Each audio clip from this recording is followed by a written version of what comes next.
got bitten by a mozzie on my head. Is Chris Froome natural? I mean, Lance Armstrong weighed in today, and I agree with Lance when he says that Chris Froome is unfairly getting roasted by the world's media. I also agree that cycling is the doormat of professional sport, and any bit of dirt the media has, or they just wipe on that. Why is that? This is one of the conspiracy theories that cycling in general is a massive threat to big oil, big pharma, the military, meat industries, because when you ride a bike, you do become a little bit more open-minded.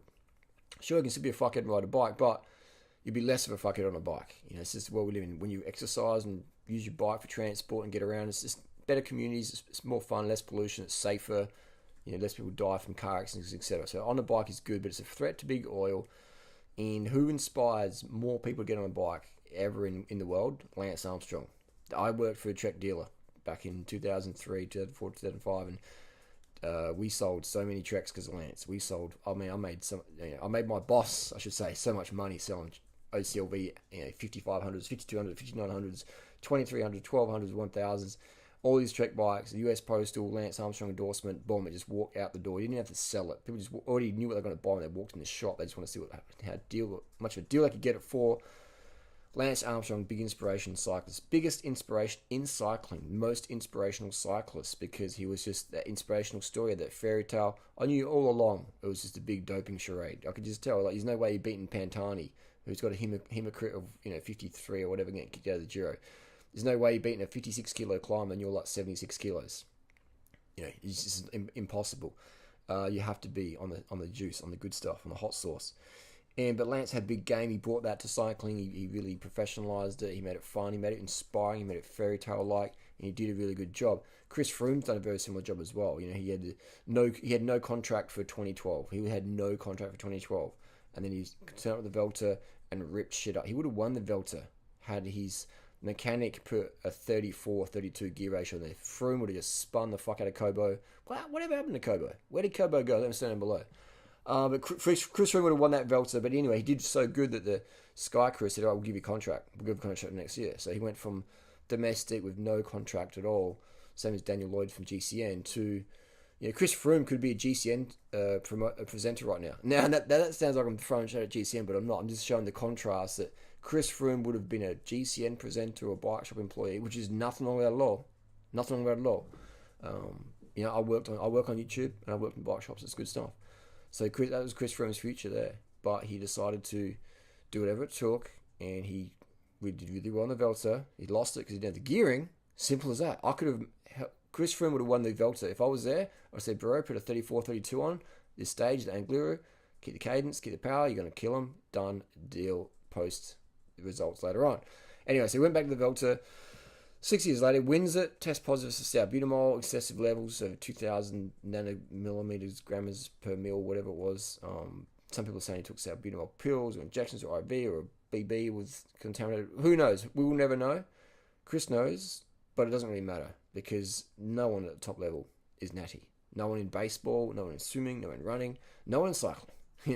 It's just no one. I saw on YouTube there's a guy called Colin Van Monger or something like that. And people are, this guy's natural, and he's making a killing selling bodybuilding supplements, bodybuilding programs to all the fucking noobs out there who go, I'm going to have a body like Colin Van Mongers or whatever, full nerdy bra. That's just such bullshit, man. I got sued in Supreme Court back in 2015 for calling people out on fake Natty crew and all this stuff. This isn't just me sharing my opinion, This is just Durenrider, the 40-year-old dude in his fucking bedroom sharing his opinion. Some people just lose their shit over it.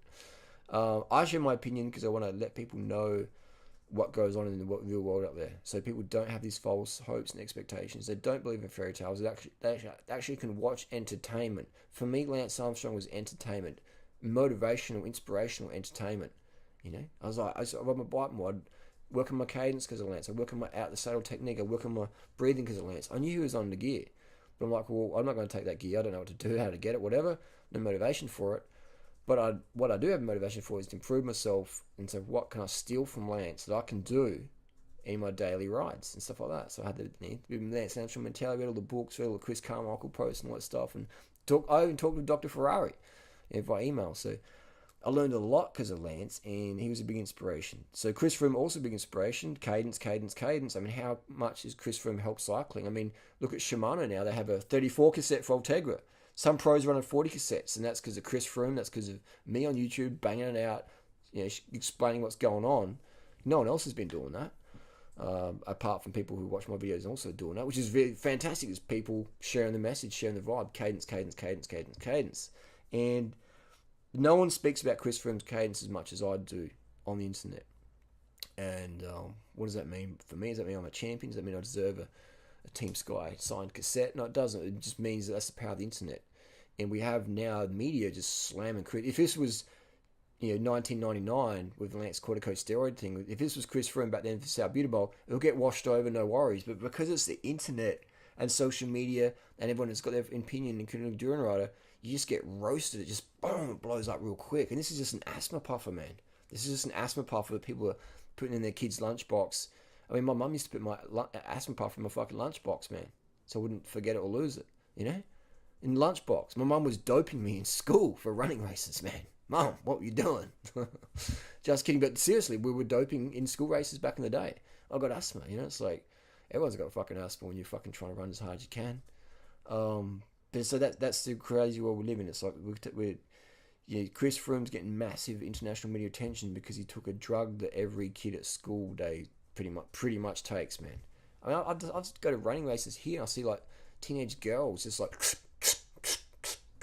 just guzzling the fucking Ventolin and South Butamols, man. It's like doping, doping.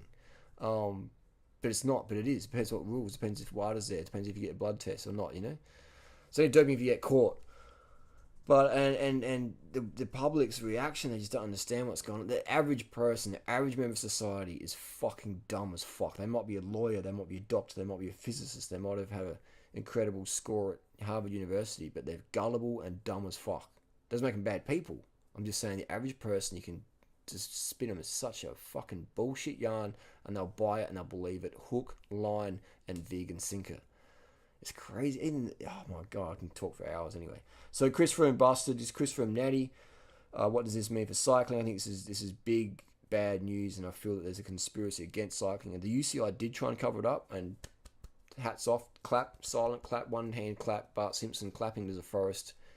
Does a tree make a noise when it falls in the forest? Clap. I think the UCI did a good job of trying to keep it under wraps. Team Sky did a good job keeping it under wraps, but unfortunately it did get leaked, and the mainstream media grabbed it and ran with it. They did a home fucking run with it and just stamped on the fucking little mat with it. So yeah, that's unfortunate for cycling. What does it mean for Chris Froome's career? Who knows? He'll get a lot of negative attention from this, but Chris Froome being Chris Froome, hopefully it's water off a duck's back, and hopefully he can just ignore it and just keep on rolling. I wouldn't have employed Contador's lawyer or that dodgy sort of lawyer. I would have got someone who's a bit more full Natty Bra. I would have got a full Natty Bra lawyer versus a half Natty Bra lawyer. I would have got someone else who doesn't have a history as a lawyer. But then again, that's just my opinion. So yeah, Chris Froome natty or not, it's just the world we live in, mate. If you don't win, they'll get someone else in. Simple as that. If you don't fucking do what it takes to win, they'll get someone else in. If you don't dope, you won't cope. When the 7 watts per kilo hammer's getting fucking dropped and the big money's on the fucking table and your hemoglobin has to be about 200, undiluted, what are you going to do? You're going to get on fucking cornflakes and a couple of Duran Rider fucking banana smoothie shakes? I mean, you'll get the potassium in your legs, you'll feel good, but you ain't going to be having that 200 hemoglobin. You need to do some crazy shit to get that. So if you want to run that 204 marathon, nutritionally I can get you close. I'll get the glycogen going, but to get that hemoglobin up there, you have to take some shit, man, to be that world-class marathoner. You just have to. Otherwise, someone else will, and you'll be pack fodder. And we live in a world where people have to have jobs, pay for their kids, pay for the mortgage, pay for the kids' school, pay for the wife's diamond ring, or just pay for the food in the belly. People die every day around the world from starvation. Now, for you and me, that's hard to understand, hard to relate to, impossible to relate to, but that's the reality. Google it if you don't believe me. So we live in a world where it's cutthroat as fuck, where everyone has to make money, and we judge each other on the acquisition of meaningless material, fancy, shiny things that are often high maintenance. We don't really enjoy when the Ferrari breaks down, but hey, it's a status item. It makes me look cool against the kids at school, and my parents dig it or whatever. I can get better pussy or whatever, So we have this crazy system, so it's no wonder people take stuff to improve their performance when their very job, their financial existence, their status in society and social media depends on their physique or depends on their ability to push a bike or swim a lap or do a Ironman, Kona triathlon or whatever. So I would say, I mean, we need to have public education in school. If I was a school teacher, I'd be having all the year one, the 8-year-olds, like, gather around kids, and I'll put up pictures of all these top athletes, say every single one of them, juice to the fucking gills, on the motherfucking hot sauce. And we're telling this to 8, 9-year-olds, just so they know what's going on, just so they know. And we'll be teaching kids when they're 12 or 11 how to do a BB. You want to be a pro swimmer? All right, you got to do a BB. Things like that. So it's just, I mean, that's during run as well. But just all jokes aside, that's the reality. That we need to educate people just how much pressure these people are under, and they choose to be under. But then again, you've got the Kenyans, the runners, or the people from certain places around the world, the Thai kickboxers, or Cambodian kickboxers, or the Bengali MMA fighters, or the Chinese MMA fighters are coming from $2 a day, and you got a coach out there that says, "Look, I'll dope you up. You give me 10% of your winnings. We've got a deal. We've got a deal. Because if you don't want to do it, your fucking cousin will do it. There's 10 other guys in this gym that will do it. So, are we on? Are we on?"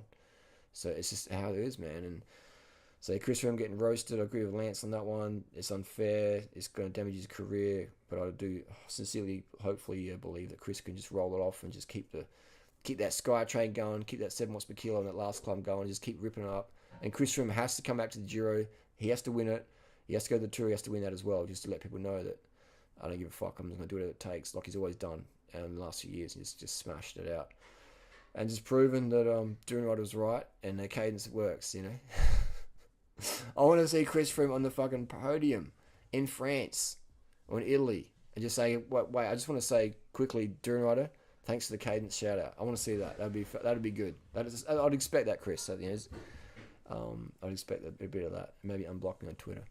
But again, all jokes aside, it's just what we live in, man. It's cutthroat as fuck, man. It's cutthroat as fuck. So don't be disillusioned at Chris Froome or Lance or Barry Bonds or anyone else out there who do whatever it took to be an entertainer, be a sports person. Because that's all they are. They're professional sports people.